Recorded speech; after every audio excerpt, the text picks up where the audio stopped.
Hello everyone, welcome back to the channel future with tarot.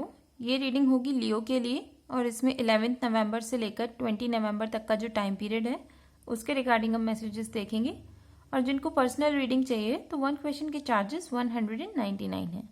लियो, जो लोग already committed हो लेकिन कहीं ना कहीं आपको एक गैप फील हो रहा होगा अपने पार्टनर के साथ, या फिर ये भी पॉसिबिलिटी है कि आप जिसको प्यार करते हो ना वो इंसान अभी आपके साथ ना एग्जैक्टली रेजोनेट नहीं कर रहा है। जैसा आप फील कर रहे हो एग्जैक्टली सेम फीलिंग्स उनकी नहीं है अभी। मतलब प्यार हो सकता है आप लोगों के बीच में, बट किसी और रीजन की वजह से थोड़ा सा डिटैचमेंट की यहाँ पर पॉसिबिलिटी मुझे दिख रही है।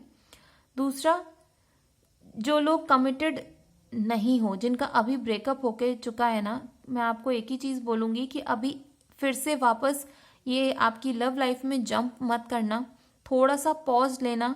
आप चीज़ें देखो कि आपके रिलेशनशिप में क्या काम नहीं किया, ठीक है, और कहाँ कहाँ पर आपको ऐसा फील हुआ कि सामने वाले से गलती हुई है तो क्यों हुई, आपसे कुछ मिस्टेक हुई है तो वो क्यों हुई, आप लोगों के बीच में क्लैशेस हुए तो क्यों हुए, आप लोग अपार्ट क्यों हो।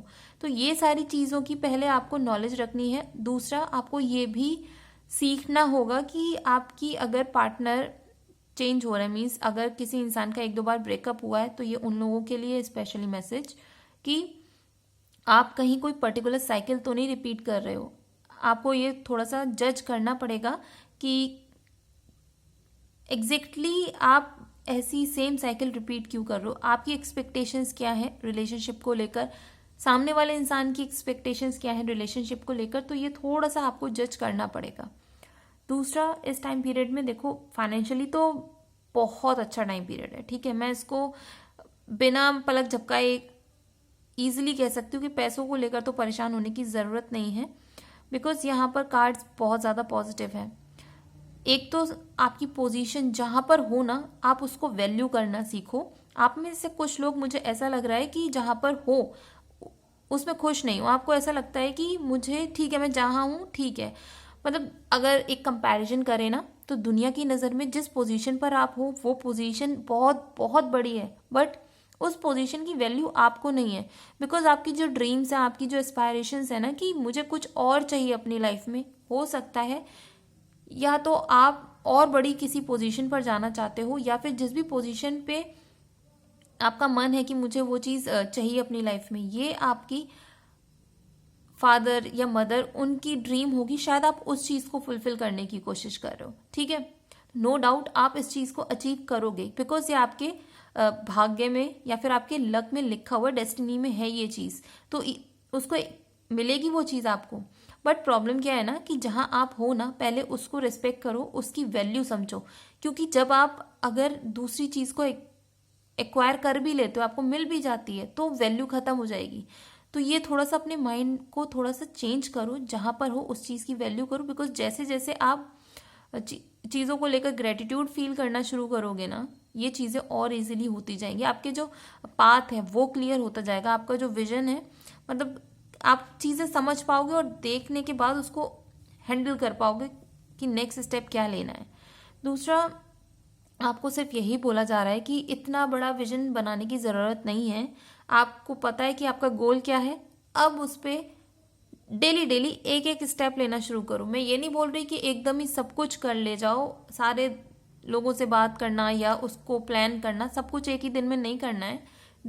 एक एक दिन में छोटे छोटे स्टेप लो, इजीली पॉसिबल है आपके लिए। बिकॉज अभी आप उस एनर्जी में वाइब्रेट कर रहे हो।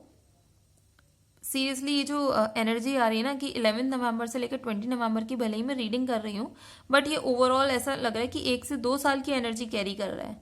तो इस एनर्जी को आपको समझना होगा और उसको अपने अकॉर्डिंग यूज करना होगा। कुछ लोगों को ऐसा फील हो रहा होगा कि मैं अपनी घर को छोड़ के पर्टिकुलर किसी जगह पर जाकर काम करूंगा तभी मेरे को पैसे आएंगे, तो ऐसा नहीं है। अगर आप चाहो तो जहां पर हो आप वहां पर भी अपने लिए मतलब पैसे को अर्न कर सकते हो, अपनी फैमिली के लिए अर्न कर सकते हो। यहाँ पर जैसा आप चाहोगे ना फाइनेंशियल टर्म्स में वैसे चीजें होंगी। दूसरा, आपके स्पिरिट गाइड्स ना आपको बार बार एक चीज समझाने की कोशिश कर रहे हैं कि आप ऐसे कुछ लोगों के साथ इन्वॉल्व हो जो कि फेक हैं। यहाँ पर फॉल्स पर्सन का कार्ड आया है, वो भी 9 ऑफ पेंटिकल्स का। तो मैं थोड़ा सा फिर भी मेरे को तसल्ली है कि कम से कम ये किसी नेगेटिव कार्ड के साथ नहीं आया है, ठीक है।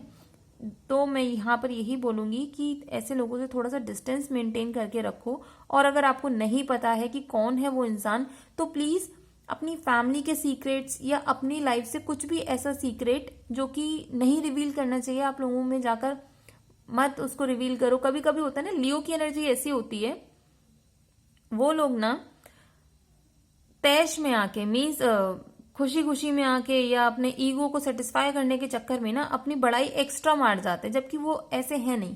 तो इस चीज से बचने की जरूरत है।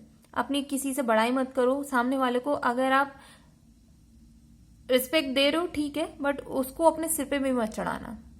कुछ लोगों के लिए ये भी मैसेज है, आपकी लाइफ में कोई ऐसा इंसान है जो कि प्रॉब्लम क्रिएट कर रहा है। खुश हो जाओ, मुझे ऐसा फील हो रहा है। मतलब भूलना नहीं चाहिए कि किसी की तबीयत खराब हो या जो भी है, बट उसने अगर आपकी लाइफ में कुछ भी नेगेटिव किया है ना, तो ये भगवान या यूनिवर्स की तरफ से उनको एक पनिशमेंट है कि आप एटलीस्ट आपने उस इंसान की वजह से जितनी टेंशन झेली है ना, वो चीज सेम फील करे। जो मेंटल स्ट्रेस आपने झेला है, वो फिजिकल स्ट्रेस वो झेलने वाले हैं। तो यहाँ पर थोड़ी सी तो पॉजिटिविटी है। दूसरा, जो लोग जॉब को लेकर परेशान हो ना, परेशान मत हो। ये सारे जो आपको परेशानी है ना, ये सब चेंज होने वाला है, बहुत जल्दी चेंज होगा। और क्योंकि ये गिफ्ट कार्ड के साथ आया है, तो कोई ना कोई आपको ऑफर मिल सकता है जॉब के लिए कि आप यहाँ पर आकर हमारे लिए काम करो, हम आपको जितनी आप सैलरी एक्सपेक्ट कर रहे हो उतनी आपको प्रोवाइड करेंगे। दूसरा, आप लोगों के लिए 8 नंबर की इंपॉर्टेंस हो सकती है इस टाइम पीरियड में, तो आप उसको अपने अकॉर्डिंग देख लेना। और एक चीज़ मैं बोलूँगी आपको कि थोड़ा सा इस टाइम पीरियड में ना अपने आप को लोगों से अलग करके किसी ऐसी जगह पर जाओ, या फिर मतलब जगह पर जाने का मतलब ये है कि आप ना दूर से बैठ के सब चीज़ों को एक बार देखो कि लाइफ में, आपकी लाइफ में क्या चल रहा है, सामने वाले की लाइफ में क्या चल रहा है। थोड़ा सा आपको जजमेंटल होना पड़ेगा अगर आप अपनी लाइफ में कोई ग्रोथ चाहते हो। मुझे आप में से कुछ लोग लिटरली ऐसा फील हो रहा है कि पोजीशन मिल जाएगी, पैसा मिल जाएगा, पर कहीं ना कहीं आप इमोशनली थोड़े से इम्बैलेंस ही फील करोगे। और ये इम्बैलेंस तब तक नहीं आपकी लाइफ में जाएगा जब तक आप अपने माइंड से स्टेबल नहीं हो जाते कि अब मुझे पैसे के टर्म्स में किसी का सपोर्ट की ज़रूरत नहीं है। जो मेरा जॉब है या जो मेरा बिजनेस है, उससे मैं सफिशिएंट अमाउंट में पैसा कमा रहा हूँ, तब जाके आपकी ये लव लाइफ स्टेबल होगी। और अगर फिर भी चीज़ें आपके लिए स्टेबल नहीं हो रही है ना, मुझे ऐसा लग रहा है कि आपकी या तो मदर हो सकती हैं या फिर आपसे एज में कोई बड़ी फीमेल है जो कि आपकी लाइफ में हर तरीके से अबंडेंस लेकर आएंगी। तो थोड़ा सा आप उनके साथ अपने रिलेशनशिप को अच्छा बना सकते हो। उनकी मतलब होता है ना कि पैर छू के जाना, अगर आपके रिलीजन में जैसे भी चीज़ें होती है रिस्पेक्ट देने की, वो चीज़ें आप करो। उनके आशीर्वाद से आपकी लाइफ में बहुत पॉजिटिव चेंजेस आएंगे। तो ये रीडिंग अगर आपके साथ रेजोनेट की हो तो do like, share, comment and subscribe to my channel future with tarot.